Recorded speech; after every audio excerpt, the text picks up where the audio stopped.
Functions of a Grama Panchayati.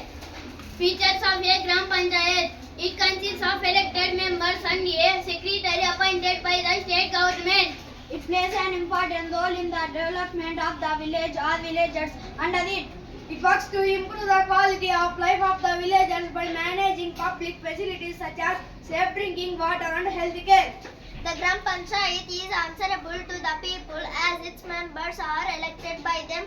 The major functions of the Gram Panchayat are listed below. The Gram Panchayat is responsible for the construction and maintenance of water sources, roads, drainage systems and school buildings. The Gram Panchayat collects taxes, money that you have to pay to the government in return for using public services from people and uses this money for the development of the village. The Grama Panchayat implements government schemes, a government plan or system for doing something. This image below shows schemes where people are provided work and are paid on the daily basis.